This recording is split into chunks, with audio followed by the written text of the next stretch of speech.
Good governance is key to socio-economic well-being of Africa. Governance experts say that many African countries are still struggling due to poor governance that is breeding corruption in many public institutions. Yawa Hansen, a leadership and governance consultant from Ghana, says that the African government needs to strengthen public participation in key decision-making processes. Hansen spoke to our reporter Nancy Okware.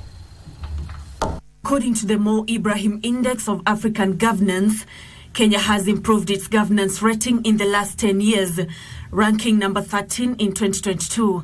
The report, which is published every 2 years, says the country has created various mechanisms like the 2010 Constitution and the Office of the Ombudsman, among other institutions, aimed at addressing good governance. Yawa Hansen, a leadership and governance consultant from Ghana, says that citizen involvement in entrenching proper governance is key.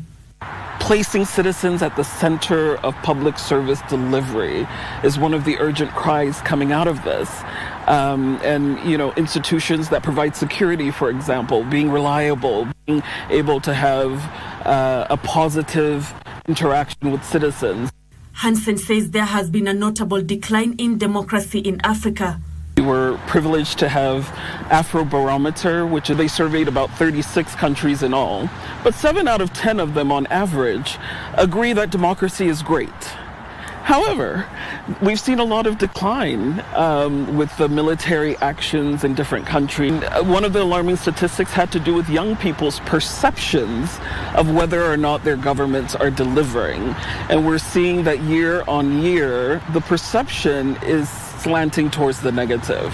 Some of the issues that have been identified to contribute to a steep decline in democracy in Africa include lack of trust in governments to deliver, perception of corruption and inefficiency by governments, among others.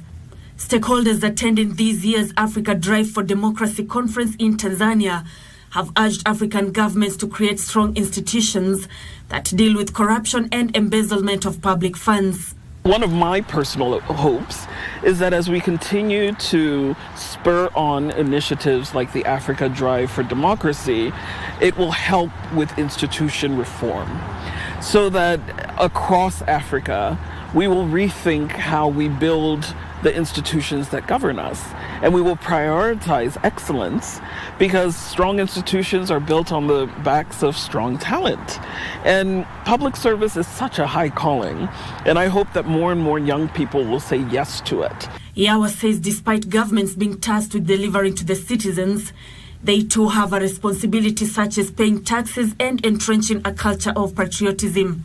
One of the participants talked about the fact that most African citizens, actively avoid taxes. And so governments are often hamstrung and unable to really attract the resources that are necessary to further the development that citizens are crying for. And so there's joint responsibility. Nancy Okware, Prime Edition.